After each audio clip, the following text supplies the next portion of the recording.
And so when they got there, their vehicle stopped, and while they tried to get down and move away the trunks, surprisingly, unknown masked men jumped out from a nearby bush and attacked them. They beat them mercilessly and took away all they had with them. The men in the bus who refused to surrender their possessions to the masked men were killed at the spot, while other travelers were left bruised to die there. Out of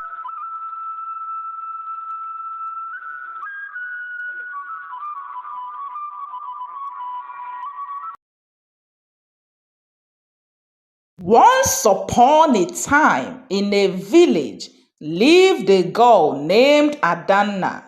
Adana was the only daughter of a bookseller in an African village.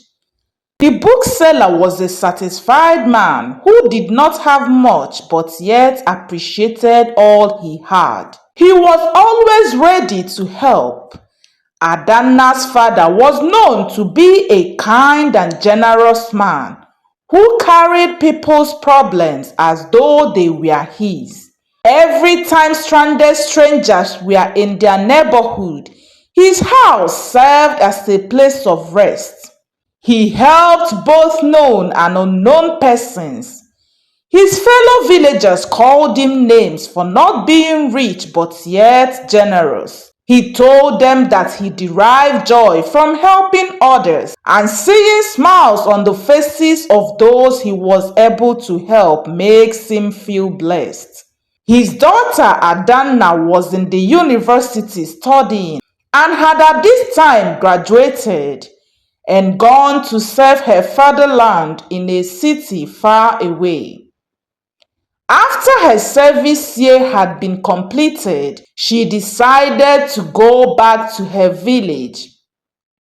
While she was going back to her village, she left in a night bus as she had served in a city which was 16 hours drive away from her town. As they journeyed, unknowing to them, some people had used tree trunks to block the roads. And so when they got there, their vehicle stopped, and while they tried to get down and move away the trunks, surprisingly, unknown masked men jumped out from a nearby bush and attacked them.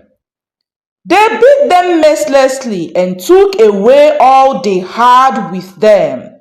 The men in the bus who refused to surrender their possessions to the masked men were killed at the spot, while other travelers were left bruised to die there. Out of shock, Adana fainted, and while other unconscious victims were taken to the hospital, she was left among the dead bodies as she was considered dead. After they had all left for the hospital, Adana regained consciousness. Seeing that she was the only living one at the incident scene, she cried all night for help. In the early hours of the morning, people had started driving to work, and so her hopes were high. But a lot of people drove past her without helping, as the incident had taken place in a dangerous spot. And everyone who passed at that early hour was scared to help. But after a while, she got help from a man whose name was Abdul. Abdul was driving to work that morning when he saw the bleeding Adana. He thought to help her. Abdul works with the Ministry of Works, and despite the fact that he had a meeting at the office that morning, he decided to take Adana to the hospital first, and so he drove her in his car to the hospital, got her admitted, and paid for the necessary bills before he left for work, and promised to come back later to check on her. Adana stayed there and got all the treatment she needed. After work that day, Abdul went to see Adana in the hospital. Then he saw that she was already doing well as she had received treatments. There were no internal injuries, and so the doctor discharged her and gave her some drugs to take while at home so the physical injuries would heal. Adana was thankful to Abdul. Abdul was from the state which Adana had served for a year, but he lived in a nearby city with his wife and children. Since Adana cannot travel back to her city in her current health state, he took her in to stay with his family for some time and then left after she had fully recovered. Abdul's wife Rashida was such a kind-hearted woman, very accommodating. She accommodated Adana and made sure she got all the help she needed. Though their religion differed, they lived peacefully for the little time. Adana was recovering in Abdul's house whilst news of her attack come death, as they said, had reached her village. Adana's aged father could not bear the pain of losing his only daughter. He refused to accept the news.